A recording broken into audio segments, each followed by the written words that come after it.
स्वागत है आपका एनबीएस पॉडकास्ट के नए एपिसोड में। और जल्दी से शुरू करते हैं आज का किस्सा। आज का किस्सा जो है वो डरावना तो है, लेकिन इतना ज़्यादा अजीब है कि जब मैं इस चीज़ को सुन रहा था, इस किस्से को सुन रहा था, तो मैं ये सोच रहा था कि हालांकि कुछ ऐसे वाक़यात हैं जो जल्दी से यकीन में आते नहीं है, लेकिन पैरानॉर्मल फील्ड में होने की वजह से कई ऐसे बड़े से बड़े किस्से होते हैं जो पहले तो हार्ड टू बिलीव होते हैं, लेकिन जब उसकी तह तक जाया जाता है, जब उसको जस्टिफाई करने की कोशिश की जाती है, तो समझ में आता है कि हाँ, ऐसी कुछ चीज़ें हो सकती हैं। लेकिन आज के किस्से में जो हुआ वो इतना अजीब था कि मैं इसको सही तरीके से समझ नहीं पाया। और ये एक चेन ऑफ इंसिडेंट था। मतलब आमतौर पे क्या होता है कि जब हम किसी चीज़ की बात करते हैं तो कई बार वो चीज़ शायद हमें सुन रही होती है, देख रही होती है, या फिर कह सकते हैं कि कुछ किसी खास पल का इंतज़ार होता है जहाँ पर हमने कोई बात मुंह से निकाली नहीं और वो बात सच हुई नहीं। अब प्रदीप और अविनाश दो बड़े अच्छे दोस्त, अच्छी दोनों की दोस्त थी। यहाँ तक कि फैमिली का भी काफ़ी अच्छा रिलेशन था, यानी कि फैमिली फ्रेंड होता था, तो वैसे वही हाल था। तो इसलिए एक दूसरे के दुख सुख में भी ये भागी होते थे। कहने का मतलब है कि अगर कोई खुशी का प्रोग्राम है तो वहाँ पर ये एक दूसरे को बुलाते थे, यानी पारिवारिक रिश्ते थे। अब प्रदीप के एक रिश्तेदार था जिनकी गाँव में शादी थी, जिनके बेटे की गाँव में शादी थी। तो प्रदीप और विनाश जो है वो तो शुरू से ही शहर में पले बड़े हैं और उसकी वजह से गांव के बारे में इतना ये जानते नहीं हैं, और शायद ये चीज़ें इनके लिए काफ़ी ज़्यादा भारी पड़ गई। अब होता क्या है कि गांव में ऐसा तो कुछ नहीं, हमारा अभी भी कम से कम 60% पॉपुलेशन तो गांव में रहती है। तो गांव में ऐसा क्या खास होता है, लेकिन उस गांव में कुछ ऐसा खास था, यहाँ तक कि वो उन गांव वालों को भी नहीं पता था। अब ऐसा क्या खास था? प्रदीप अविनाश दोनों जाते हैं गांव में। गांव का माहौल चाल, शादी का माहौल चाल काफ़ी अच्छा होता है।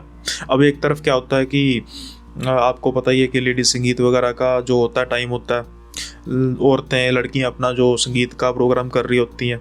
अब दूसरी तरफ क्या होता है कि प्रदीप और अविनाश गांव में लगभग पहली बार इतने समय के लिए आए थे, तो वो उनके लिए एक अलग से महफिल जमती है और नॉर्मल जो बातें होने लग पड़ती हैं। लेकिन अब इतने लोग, जब इतने लड़के बैठे हों, तो फिर धीरे धीरे धीरे जो बातें होती हैं वो हॉरर में बदलनी शुरू होती हैं। अब वहाँ पर एक मुस्लिम लड़का था, इमरान। अब इमरान से पूछा जाता है कि और भाई इमरान यार, तुम्हारे यहाँ पर जिन जिन्नात की जो कहानियाँ हैं वो काफ़ी ज़्यादा फेमस है, और हमें भी कोई कहानी बताओ यार, अपने कोई जिन जिन्नात की कहानी है तुम्हारे पास? अब इमरान जब ये बात सुनता है, इमरान बेसिकली जहाँ जिस लड़के की शादी थी उसका फ्रेंड था, काफ़ी अच्छा फ्रेंड था। और इमरान तब तक ये भूत प्रेतों की बातें तो सारी हो ही रही थी वहाँ पे। तो इमरान कहता है कि भाई एक कहानी नहीं, किस्सा है। किस्सा मेरे मामू का है जो भोपाल में रहते हैं, और वो इतना अजीब किस्सा है कि पहले तो मुझे यकीन नहीं आता था, लेकिन अब मैं इन बातों पर यकीन करता हूँ। क्योंकि पहली बात तो ये है कि मामू बताएंगे तो गलत थोड़ा बताएंगे। दूसरी बात ये है कि उसके बाद कुछ ऐसे मैंने पोजेशन के केसेस देखे हैं अपनी आंखों से कि मैं अब इन बातों पर यकीन करता हूँ। अब आप ये सुन के सोच रहे होंगे कि भाई प्रदीप अविनाश का इमरान से क्या लिंक, लेकिन शायद कहीं ना कहीं बिल्कुल हल्का सा लिंक था। क्योंकि जो अब प्रदीप और अविनाश के साथ होने वाला था वो जिंदगी में कभी इन्होंने सोचा नहीं होगा। और मैंने जैसे किस्सा शुरू होने से पहले एक बात कही थी कि कई बार कुछ आप मुंह से निकालते नहीं, या निकालने की देर होती है तो वो चीज़ कहीं ना कहीं सच हो जाती है। आज इस चीज़ का शिकार अविनाश बनने वाला था। कैसे? पहले इमरान का किस्सा सुनते हैं कि इमरान को वो किस्सा इतना अजीब क्यों लगा, और क्या बात थी कि उसके जो मामू थे, जो पहले इमरान कभी यकीन नहीं करते थे, लेकिन कुछ ऐसे जो उन्होंने हादसा देखे उसके बाद वो अपने मामू पर यकीन करने लग पड़े। अब पहले जो इमरान का किस्सा था वो था कि इनके मामू ने एक नई कटी हुई कॉलोनी थी, वहाँ पर इन्होंने अपना घर बनाया था।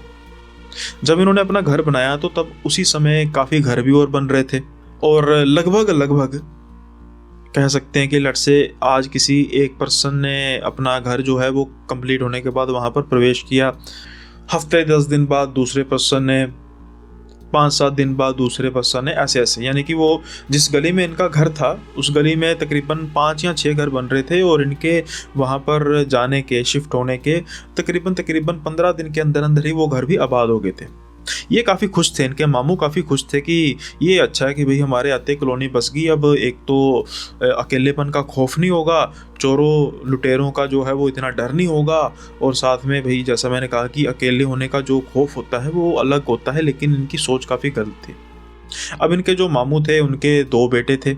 उनके लिए बात एक और अच्छी थी कि जो उनका स्कूल था उस कॉलोनी के पास ही था, ज़्यादा दूर था नहीं। तो जो पहले उनका घर था वो काफ़ी ज़्यादा दूर था, उसके लिए प्रॉपर बस है वो करनी पड़ती थी, बस स्कूल बस लगी थी, और इसके लिए तो सिर्फ ये कह सकते हैं कि वॉकिंग डिस्टेंस पे था, या फिर कभी कभार इनको बाइक पर छोड़कर आ जाया जाता था।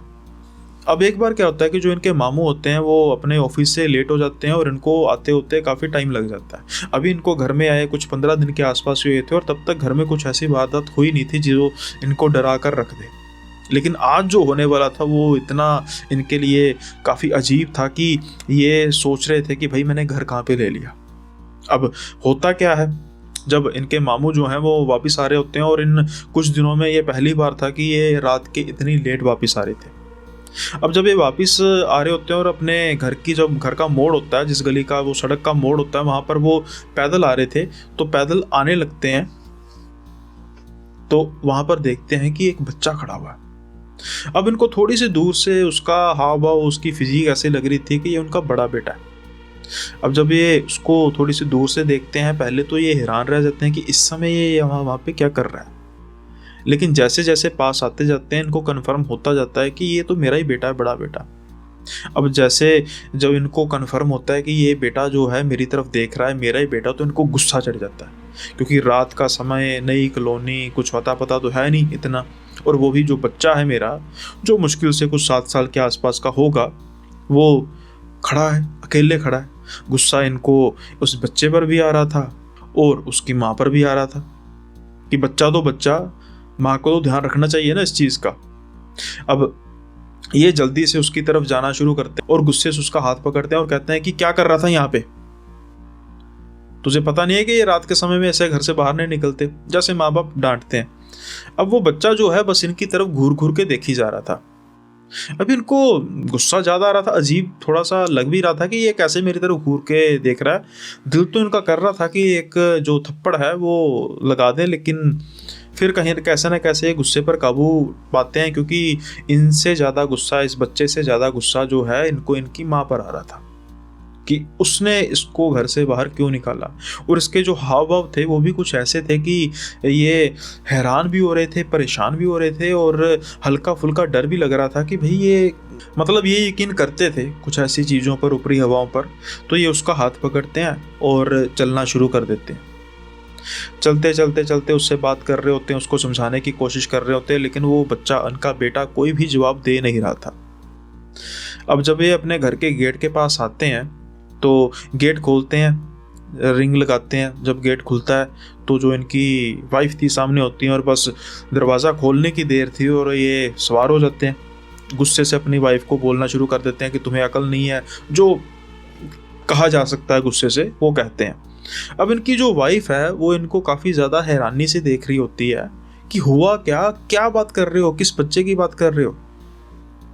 तो अभी जैसे उन्होंने अपना वो पोज रखा हुआ था कि वो उसको ऐसे पकड़ कर खड़े हैं, वो कहते हैं कि तुझे नजर, जब वो देखते हैं तो हाथ पर तो उनको ऐसे महसूस हो रहा था कि उन्होंने किसी की बाजू पकड़ी, लेकिन पीछे कुछ था नहीं। और जैसे ही देखते हैं तो वो जो फील थी वो भी खत्म हो जाती है।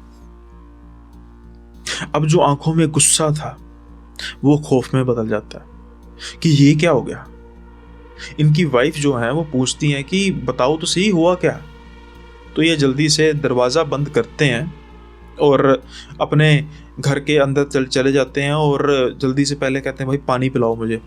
पानी पीते हैं, और जब इनकी वाइफ इनके माथे पर हाथ लगाती है तो इनका माथा तप रहा होता है। अब पूछती है वो, जैसे लेडीज़ पूछती हैं हड़बड़ा में, हुआ क्या हुआ क्या, तो ये कहते हैं कि मुझे रिलैक्स करने दो। अब रिलैक्स होने के बाद ये बताते हैं जो इनके साथ सारा हुआ। अब इनकी जो वाइफ है उसकी आंखें भी फटी की फटी रह जाती है और उनको कहती है कि देखो ये बेटे तो हमारे दोनों सो रहे हैं, और आपको पता ही है कि मैं 8 बजे इनको सुला देती हूँ, आज आप लेट हो गए, 11 बजे के आसपास का टाइम है, तो ये तो 3 घंटे से कम सो रहे हैं, बाहर जाने का सवाल ही नहीं। तो ये कहते हैं कि बेगम मुझे पता है, मैं अब जो मैंने अपनी आंखों से देखा कि वो पता नहीं क्या चीज़ थी जो वहाँ पर खड़ी थी और जिसको मैं घर के दहलीज तक लेकर आ गया, और जब मैंने देखा तो वो गायब हो गई थी। अब ये भाई सारे रात इन्होंने डर से निकाली और अगले दिन ये अपने आप को किसी तरीके से समझाते हैं कि ड्रिंक वगैरह तो कुछ ये करते नहीं, ना ही किसी तरीके का कोई नशा, तो ऐसा नहीं हो सकता कि ये अपने होशोवाज में नहीं थे। हालांकि ये इस जो किस्से को किसी के साथ शेयर नहीं करते, ये इनकी और इनकी वाइफ के बीच में होता है। ये उस दिन के बाद से रात को कभी लेट नहीं आते। शाम के समय में इनकी कोशिश होती है कि ये उस जगह से आते थे, क्योंकि इनको थोड़ा सा पैदल चल के आना पड़ता था, क्योंकि जो बस थी वो कुछ दूरी पर उतरती थी, खड़ा इनको उतारती थी और ये वहाँ से पैदल चल के आते थे। लेकिन अभी कुछ एक आधा महीना बीता ही था कि जो बाकी घर थे वहाँ पर भी कुछ ऐसी खुशबुसाहट होने लग पड़ी, क्योंकि जब लेडीज़ आपस में बात करती हैं तो थोड़ा बहुत तो अपने शेयर करती हैं। तो कभी कभी किसी बच्चे के रोने की आवाज़, कभी कभी वो देखती थी कि कोई बच्चा खड़ा हुआ है ठीक उनकी शक्ल का। अब जब सारे ये 5-6 घर जितने भी थे, ये सब सारे इकट्ठे होते हैं तो सबके एक्सपीरियंस थे, और वो भी लेट नाइट। अब ये जब हुआ सब कुछ तो उसके बाद तो सारे हैरान रह गए कि ये भाई नॉर्मल चीज़ तो है नहीं, और ये सबके साथ कैसे हो रही है। बात फिर वही आ जाती है कि जो हिस्ट्री पहले इनको पता करनी चाहिए थी, वो अब ये उस ज़मीनों की अब पता कर रहे थे। बहुत ज़्यादा कुछ खंगालने के बाद पता लगता है कि किसी ज़माने में ये बच्चों की कब्रिस्तान था, ये एरिया जो था बच्चों का कब्रिस्तान था, और जब इस पर प्लॉट्स कटे तो वो बच्चों की हड्डियाँ वगैरह नहीं निकालेंगी, या यूँ कहें कि वो जो घर हैं वो बच्चों की कब्रों पर बने हुए हैं। अब वो बच्चे इनके बच्चों का रूप बन के इनको नज़र आते हैं, शैतानियाँ करते हैं, जानलेवा नहीं, नुकसानदायक नहीं, लेकिन अपने घर में किसी एक प्रेत का होना, वो भी एक बच्चा, शरारती बच्चे हों, तो ये कोई कम डरावना तो है नहीं। अब इतनी मेहनत से बनाया हुआ मकान इतनी आसानी से कैसे छोड़ दें। अब रहते तो आज भी उसी मकान में हैं। ऑलमोस्ट जो बाकी सारे घर वाले थे वो भी ऐसे ही रहते थे, क्योंकि इन्होंने भी अपने धर्मगुरुओं से, मौलानाओं से और जो बाकी रहते थे उन्होंने भी बात की, तो फिर ये तय पाया कि अपने तरीके से वो उनको डिस्टर्ब नहीं करेंगे, उनकी रिस्पेक्ट करेंगे। कभी कभी इनको कुछ आवाज़ें आती हैं बच्चों की शैतानियाँ करने की, रात के समय में इनकी पूरी कोशिश होती है कि कोई भी घर से बाहर ना निकले, स्पेशली बच्चे। अब इन बातों को काफ़ी साल हो चुके हैं और वो यूज्ड टू हो गए हैं। इमरान की बातें सारे हैरानी से देख रहे थे, लेकिन प्रदीप और अविनाश हंस पड़ते हैं और वो कहते हैं कि भाई इमरान भाई यार क्या बातें कर रहे हो यार, इस पर तो मूवी बननी चाहिए, ऐसा भी कुछ होता है क्या। तो इमरान कहता है कि परमात्मा ना करे ऐसा कुछ हो। अब अविनाश जो है वो थोड़ी सी टोर में कह देता है कि अरे जब मेरे साथ होगा ना तो मैं देखूंगा कैसे होता है, अरे कोई भूत प्रेत होगा भी ना तो देखेंगे, पकड़ लेंगे उसको, ऐसी भी कोई बात थोड़ा है। लेकिन इमरान कहता है कि भाई ऐसी बातें करनी नहीं चाहिए, क्योंकि कुछ पता नहीं होता कि कब कोई प्रेत आत्मा, कब कोई जिन, कब कोई ऐसी चीज़ें सुन रही होती हैं और आप पर हावी हो जाए। ये सुनकर तो प्रदीप और अविनाश और हंस देते हैं, लेकिन जो बाकी होते हैं, जो तकरीबन गांव वाले ही होते हैं, वो काफ़ी ज़्यादा सीरियस होते हैं और उनको इनकी हंसी कुछ ज़्यादा पसंद आती नहीं। प्रदीप जो है वो मौके की नज़ाकत देखता है और अविनाश को कहता है कि अविनाश जरा हम अपना कार्यक्रम कर रहे हैं, यानी कि सूटा लगाएं।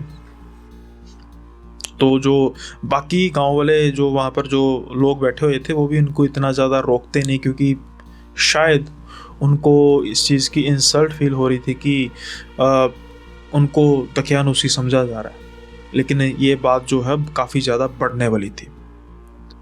क्या होने वाला आगे, ये जानने के लिए आप उससे पहले अपना फ़र्ज़ तो पूरा कीजिए, यानी कि अगर आपको ये कहानी पसंद आ रही है तो वीडियो को लाइक करना मत भूलिएगा। साथ के साथ ही चैनल को सब्सक्राइब कर दीजिए अगर आप न्यू व्यूअर्स हैं, और काफ़ी ज़्यादा रिटर्निंग व्यूअर्स होते हैं जो सब्सक्राइब नहीं करते, और कर दो भाई। मैं ट्रैक करता हूँ भाई, ट्रैकिंग में मैं बड़ा एक्सपर्ट हूँ। कॉर्पोरेट में 12 साल बिताए हैं मैंने, तो मुझे पता होता है कि जो मेरे रिटर्निंग व्यूअर्स हैं वो मेरे रिटर्निंग व्यूअर्स मतलब कि वो व्यूअर्स जिन्होंने अभी तक सब्सक्राइब नहीं किया, और वो मेरे जो सब्सक्राइबर्स हैं उनसे भी ज़्यादा समय तक सुनते हैं, उनकी लाइक रेशो भी ज़्यादा होती है, शेयर रेशो भी ज़्यादा होती है, सब्सक्राइब नहीं करते। तो भाई कर दो सब्सक्राइब। अगर चैनल पसंद आ ही रहा है तो सब्सक्राइब करने से कोई आपका कोई पैसा तो कटेगा नहीं। खैर, मैं तो सिर्फ कह ही सकता हूँ, और अब जो मेन काम है यानी कि अब किस्से को आगे बढ़ाते हैं। प्रदीप और अविनाश अब निकल पड़ते हैं गांव, उस घर से बाहर, और गांव का ऐसा इलाका ढूंढ रहे होते हैं जहां पर वो कोशिश करें कि थोड़ा सुनसान हो, क्योंकि घर के आसपास तो रौनक काफ़ी होती है। अब जैसे जैसे जैसे वो आगे जा रहे होते हैं, एक उनको जो नदी होती है, नदी नहीं कह सकते, एक आमतौर पे उसको रजबाहा कहते हैं। रजबाहा पंजाबी में सूआ कहते हैं। छोटी सी नाले टाइप नदी होती है, जो नदी का सब रिवर कह सकते हैं। अब ये वहाँ पर खड़े होते हैं और दोनों कश पे कश लगाना शुरू कर देते हैं, सूटा लगाना शुरू कर देते हैं, और अविनाश को जो है वो बाथरूम आता है और वो कहता है कि भाई मैं कर लूँ जरा बाथरूम।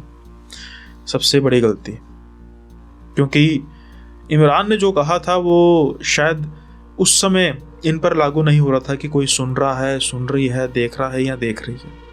लेकिन अब जो ये करने वाले थे, उसके बाद जो इन्होंने देखा, क्या देखा, जो आपने थंबनेल में पढ़ा, वो काली चुड़ैल। अब काली चुड़ैल कहाँ से आई और उसका नाता क्या था, खास तौर से अविनाश, खास तौर पे अविनाश से। अविनाश बाथरूम करना शुरू करता है और प्रदीप जो है वो थोड़ी सी आगे इधर उधर देख रहा होता है कि कोई आ ना जाए, मतलब थोड़ा सा और लगता है ना कि एक बेगानी जगह पे गए हैं। अब 30 second, 1 minute, 2 minute, 4 minute, 5 minute, 10 minute, इतने में तो प्रदीप जो है वो 2-3 सिगरेट में फूंक लेता है, और वो सोचता है कि भाई इस इतने समय में तो कोई अपना पूरा कार्यक्रम भी ख़त्म कर लेगा।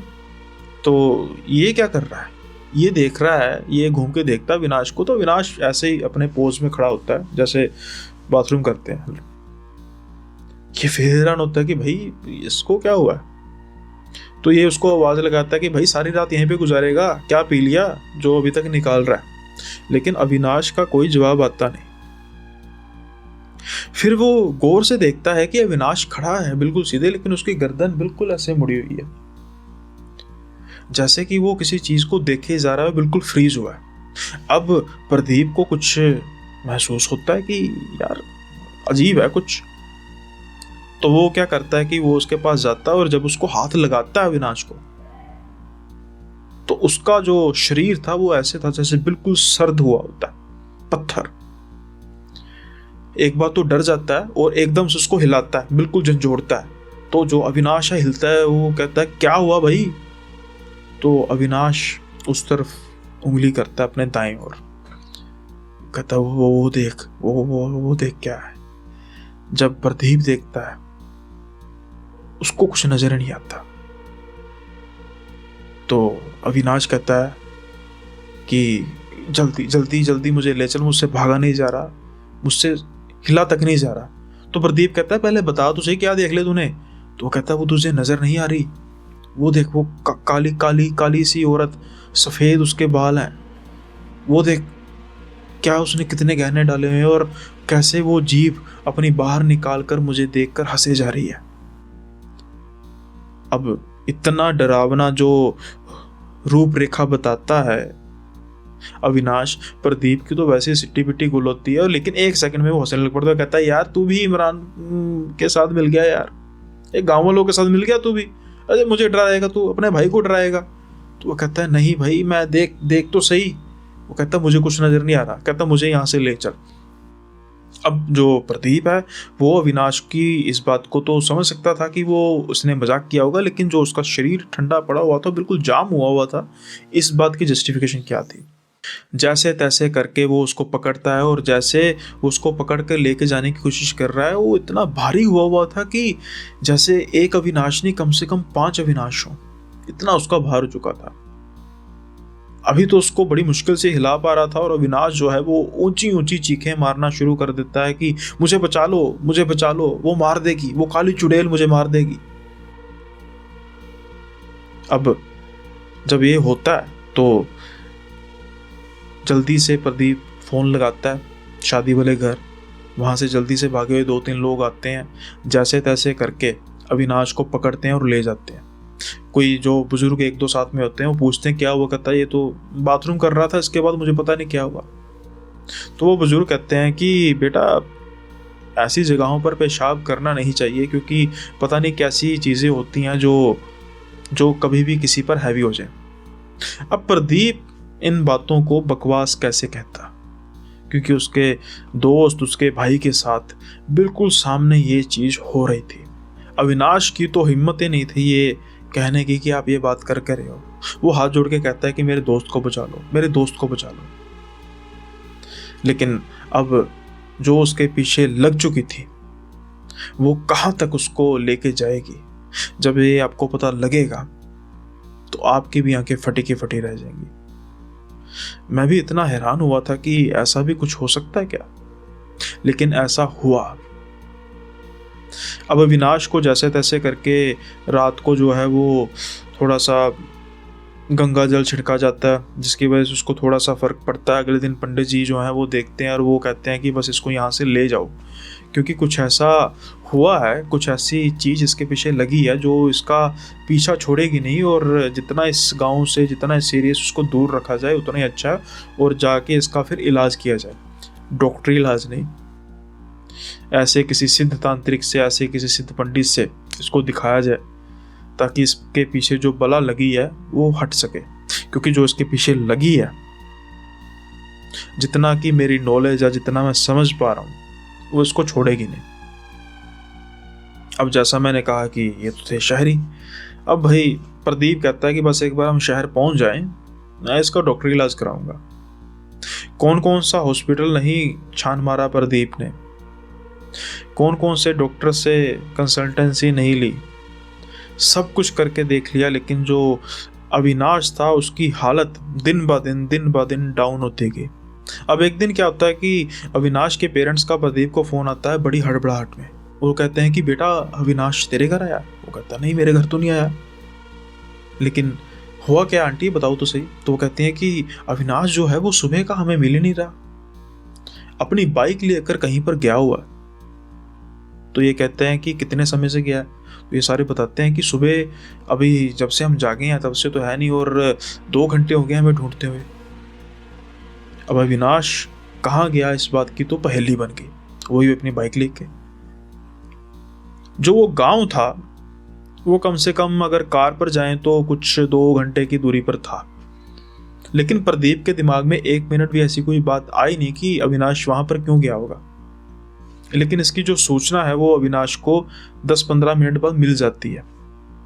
कुछ समय बाद उसको फ़ोन आता है उसके जो गांव के रिश्तेदार था कि भाई, आपके साथ जो वो लड़का आया था, आपका मित्र आया था, वो यहाँ पर पता नहीं क्या कर रहा है। कहते यहाँ पर क्या कर रहा है मतलब? कहते दूर से हम देख रहे हैं एक लड़का जो है वो बाइक लगा कर खड़ा है और कुछ खोदे जा रहा है साइड पे, और जब हम पास गए तो हमने पहचान लिया कि ये तो वही लड़का है अविनाश। और जब हम उसके पास जाते हैं तो वो अजीब सी हरकतें करने लग पड़ता है, फावड़े से हमारी तरफ हमला करने लग पड़ता है। तो अभी तक तो भाई मैंने किसी को कुछ कहा नहीं है, मतलब गांव वाले इकट्ठे नहीं हुए, तो ऐसा ना कुछ पिटाई वगैरह हो जाए तो आप जल्दी से आ जाओ। तो ये उसकी तरले मिन्नतें डालते हैं कि भाई जल्दी से तू जैसे मर्जी करके संभाल, कुछ उसको हो ना तो हम आते हैं। ये जल्दी से जाते हैं, अब किसी सिद्ध पंडित जी को भी लेकर जाते हैं।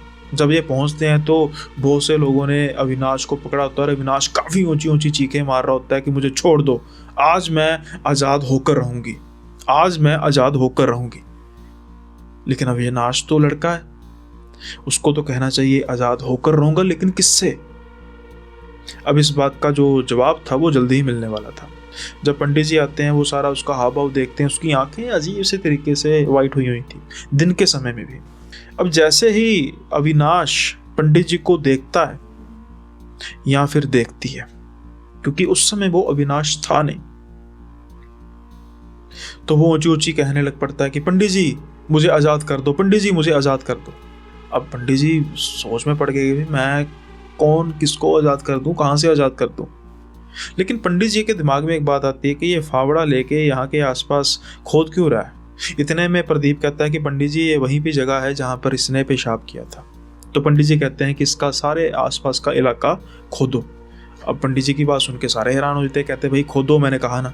अब जब खोदते हैं 2 foot, 4 foot, 6 foot, 8 foot, 10-12 foot नीचे जाके जब फावड़ा लगता है तो अचानक से उनको एक गहना नजर आता है। जब गहना नजर आता है तो उसको अच्छी तरीके से कुरेदना शुरू किया जाता है, और जैसे जैसे उसको कुरेदा जाता है वहां पर एक कंकाल नजर आता है जिस पर गहने लदे हुए थे, काफी ज्यादा गहने लदे हुए थे, और लग रहा था कि किसी स्त्री का कंकाल है। अब जब ये प्रदीप नज़ारा देखता है तो वो अचानक से कहता है कि जिस रात उसके साथ ये वाक़यात हुआ, उस रात कह रहा था कि मुझे एक औरत दिखाई दे रही है, काली सी, सफ़ेद उसके बाल हैं, और उसने काफ़ी ज़्यादा गहने डाले हुए, तुझे नज़र नहीं आ रही। तो पंडित जी जो है वो सारा माजरा समझ आते हैं और वो कहते हैं कि बेटा शायद ये कब से यहाँ पर दबी पड़ी है, और जिस दिन तेरे मित्र ने यहाँ पर पेशाब किया तो ये इसकी आत्मा जो है वो कह सकते हैं कि एक तरफ से चिल्ला उठी, और शायद कहीं ना कहीं उसको आस बन गई कि जो मैं इतनी देर से यहाँ पर दफन हूँ, अब शायद मेरे आज़ाद होने का समय आ गया। तो पंडित जी उसको कहते हैं कि तेरी जो अस्थियां हैं उसको हम पूरे रस्मों रिवाज से उसका हम संस्कार करेंगे और उसके बाद हम गंगा में प्रवाहेंगे। अब जो अविनाश था वो जितना ऊंची ऊंची बोल रहा था, उसकी हाव भाव जो उसके थे काफ़ी बदले हुए थे, तो अचानक से वो धीरे धीरे धीरे धीरे मध्यम पड़ना शुरू हो जाता है और फिर बेहोश हो जाता है। शायद वो जो काली चुड़ैल थी उसकी मुक्ति का समय आ गया था।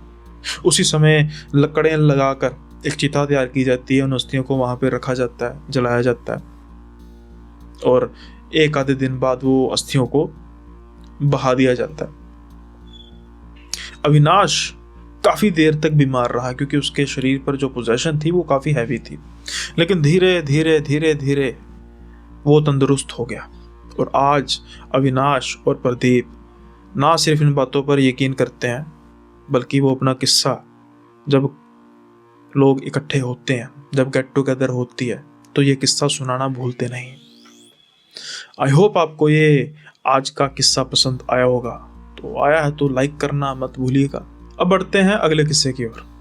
अगला किस्सा भी गांव का किस्सा है, और एंटिटी चाहे गांव की हो, शहर की हो, जंगलों की हो, पहाड़ों की हो, उसको छेड़ना नहीं चाहिए, और उनके जो कुछ ऐसे वाक़यात होते हैं उनमें इंटरफेयर नहीं करना चाहिए। ये जो दूसरा किस्सा है कहीं ना कहीं इसी चीज़ की ओर इशारा करता है, और पहले किस्से में तो एक जान जाते जाते बची, लेकिन दूसरे किस्से में बदकिस्मती से ऐसा हो नहीं सका।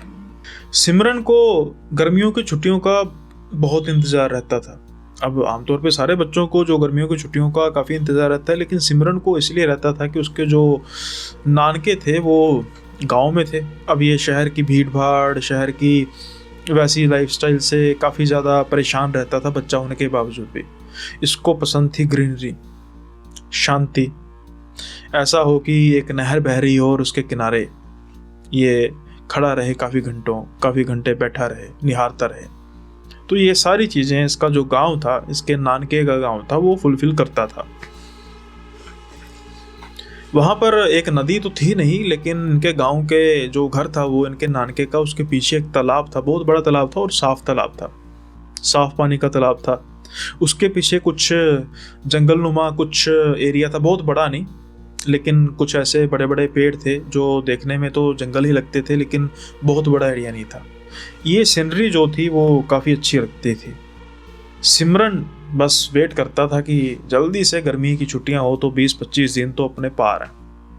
लेकिन अब इस बार जब ये जाते हैं तो इनके साथ कुछ ऐसा हादसा होता है कि हर बार अब जब गर्मी की छुट्टियां आती हैं, ये दुनिया में किसी भी जगह पे जाने के लिए तैयार है, लेकिन उस गांव में कदम रख नहीं सकते या रखना चाहते नहीं। अब ऐसा भी क्या हो गया उसके साथ। अब जो सिमरन है वो नानके परिवार में अपने जाता था, जैसा कि मैंने कहा। सिमरन की जो माँ है वो 3 बहनें, अब उनके भी बच्चे। तो जब ये सारे इकट्ठे होते थे तो इनकी काफ़ी बड़ी टोली बन जाती थी। तो इनकी जो सबसे बड़ी मासी है, उनका जो बड़ा बेटा है अमन, वो अमूमन इनसे कुछ 10 साल के आसपास था। वो टीन यानी कि 15 साल की उम्र के आसपास का था। अब सब इनको काफ़ी इज्जत मान देते थे, बड़े भैया कह के पुकारते थे। तो थोड़ा सा एक हो जाता है कि बच्चों के ग्रुप में कोई बड़ा हो तो उसका थोड़ा सा वैसे भी एक हो जाता है कि हाँ भाई हम तो लीडर हैं। लेकिन इससे कुछ ऐसा लेना देना नहीं था। अनजाने में कुछ गलती हो जाए और उसका परिणाम इतना भयावह हो, ये भी सही नहीं होता। अब जो इनकी, जैसा मैंने कहा कि जो इनका घर था उसके जो बिल्कुल पीछे एक तालाब था और कुछ वृक्ष थे। तो ये शाम के समय में क्या होता था कि आमतौर पे सारे छत पे चढ़ जाते थे और हल्ला गुल्ला मचाते थे। लेकिन जो एक शाम थी वो इनके लिए काफ़ी मनहूस बनकर आई। उस एक शाम ने इस सारे मजमे को, इस सारे इवेंट को जो हर साल होता था, सब लोग इकट्ठे होते थे, खुशी खुशी होते थे, तबाह करके रख दिया। ये कह सकते हैं कि परिवार ही तबाह करके रख दिया। ऐसा भी क्या हो गया। ये सारे जाने खेल रहे होते हैं, अचानक से सिमरन का ध्यान उन पेड़ों की तरफ जाता है। और शाम जो है वो अब रात में तब्दील हो चुकी थी। अब कायदे के मुताबिक तो वहां पर कुछ होना नहीं चाहिए, क्योंकि वो एक जंगल बियाबान है, तालाब है, वो भी एक ऐसा नहीं है कि वहां पर कुछ सेटलमेंट हो, कुछ लाइट्स वगैरह हो। तो सिमरन को उन जंगल्स में एक दिया नजर आता है। दिया अब इतनी दूर से कैसे नजर आएगा, मतलब एक लो नजर आती है जो दिए की तरह फड़फड़ा रही थी। अब जब सिमरन उस चीज को ध्यान से टकटकी लगा के देखता है तो उसके जो विजन थे, रिफ्लेक्सेस थे, वो ज़्यादा जब स्ट्रॉन्ग होते हैं तो वो देखता है कि वहाँ पर सिर्फ एक दिया ही नहीं जल रहा, कुछ ऐसी परछाइयाँ हैं, परछाइयाँ भी नहीं कहा जा सकता, कि कपड़े, सिर्फ कपड़े नज़र आ रहे हैं, कि कपड़े झूल रहे हैं और वो जो दिया है उसके आसपास घूम रहे हैं। उसकी वजह से वो दिए की रिफ्लेक्शन कभी बंद होती, कभी खुल जाती थी। तो सिमरन उस चीज को टकटकी लगा के देखी जा रहा था कि ये हो क्या रहा है, ये कौन है। अब बाकी सारे बच्चे अपनी मस्ती में थे, सिमरन जो है वो टकटकी लगा के देखी जा रहा था कि ये है क्या, और हल्का फुल्का डर भी रहा था, क्योंकि दिया हो तो कोई दिक्कत वाली बात नहीं, लेकिन उसके आसपास जो चीजें हैं, जो दिए की हल्की फुल्की रोशनी थी, जब वो रिफ्लेक्शन होती थी तो उसको सिर्फ कपड़े नजर आते थे, उसके अलावा वहां पर कोई था नहीं। जब ये सिमरन टकटकी लगा के देख रहा था तो अचानक अमन की नजर सिमरन पर पड़ती है। अब सिमरन जो है वो देखे जा रहा था, अमन अचानक से सिमरन को लाके पूछता कि भाई क्या हुआ। तो सिमरन सिर्फ इशारा करता है, वो देखो। अमन जो है वो देखता है कि हाँ यार ये दिया जल रहा है। तो सिमरन कहता है दिया नहीं, ध्यान से देखो उसके आसपास। अब जब अमन ध्यान से देखता है तो उसको भी वही नजर आता है जो सिमरन को नजर आया था। अमन एक यहाँ पे बहुत बड़ी गलती कर देता है। उसके पास एक टॉर्च थी, वो टॉर्च पकड़ता है और वहां पे मारता है। जब टॉर्च सीधी वहां पे जाती है, उसकी रोशनी फ्लैश सीधी वहां पे जाती है, तो जो वो क्रिया चल रही थी अचानक से रुक जाती है। अचानक से ऐसा लगता है कि कुछ इनकी तरफ मुड़ा है। अब ये दोनों देख के दंग रह जाते हैं। जैसे ही वो चीजें सब कुछ इनकी तरफ देख के मुड़ती हैं तो वहां से चीखों की आवाजें आनी शुरू हो जाती हैं, इतनी डरावनी कि जो आसपास बच्चे खेल रहे थे वो अचानक से जब वही देखते हैं तो सारे के सारे यहाँ पर भी चीखे मारने लग पड़ते हैं। क्या अब देखते ही देखते सिमरन और अमन के वो जो चीजें हैं वो जल्दी से इनकी तरफ बढ़ना शुरू कर देती हैं, और रास्ते में तालाब होने के बावजूद वो ऐसे चल रही थी कि जैसे पानी पर चल रही हो। धीरे धीरे वो चीखें मार रही हैं, उनकी तरफ आ रही हैं। ये तो बस सारे दुम दुमा के भागते हैं, जल्दी से नीचे जाते हैं। सब के सब कांप रहे थे, क्योंकि इतना डरावना दृश्य जो था कभी इन्होंने देखा नहीं था। परमात्मा करे कभी ये देखे भी ना। सब के सब डरे हुए थे। तो जब इनके पेरेंट्स या नाना नानी सब ने पूछा हुआ क्या, तो इन सब ने ये बात बताई। अब जब ये बात कर ही रहे थे कि छत के ऊपर अजीब से तरीके की भगदड़ मचनी शुरू होगी और वही आवाज़ें फिर से आनी शुरू होगी। सब इतना डर चुके थे कि सबने अपने दरवाजे बंद किए और सारी रात दुबक के बैठे रहे। जैसे तैसे करके सबने रात गुजारी, लेकिन जब सब सुबह उठे तो कुछ हद तक रिलैक्सेशन महसूस कर रहे थे कि हाँ ये सब भाई ठीक है, हम सब ठीक हैं, सिवाय एक के, अमन के। अमन बस टकटकी लगा के अपनी आंख खोल के देख ही जा रहा था एक जगह पे। क्या देख रहा था ये तो उसको पता होता। अब उससे पूछा जाता है लेकिन वो कुछ जवाब देता नहीं। आज इस बात को 10 साल बीत चुके हैं,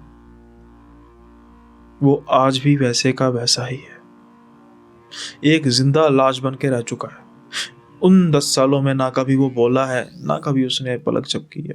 शायद किसी के आसपास ना होने के, जब वो कोई ना हो तो कभी कभार वो झपकता हो, लेकिन बस वो ऐसे ही टकटकी लगाकर एक ही दिशा में देखता रहता है और कभी बोलता नहीं। एक से एक बढ़कर डॉक्टर को दिखाया गया, लेकिन सबका यही कहना है कि ये एक ऐसी स्टेज में है जहाँ पर ये इसका दिमाग जो कोमा में, मतलब क्लिनिकली वो कोमा में है, लेकिन शरीर उसका अभी भी है।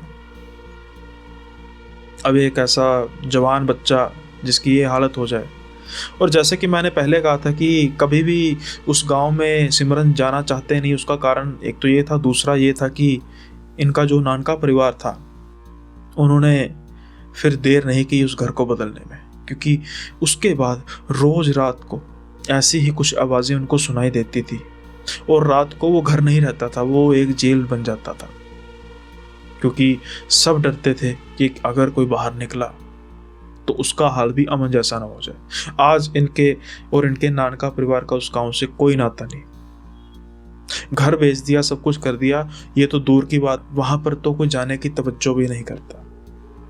जान सबको प्यारी होती है और कई बार अनजाने में की गई गलतियों की भी इतनी बड़ी सजा मिल जाती है। आई होप ये किस्सा भी आपको पसंद आया, और अगर आपको पसंद आया है तो कहने की जरूरत नहीं भाई, 2 बार कह चुका हूँ, बार बार मुझे भी कहना अच्छा नहीं लगता।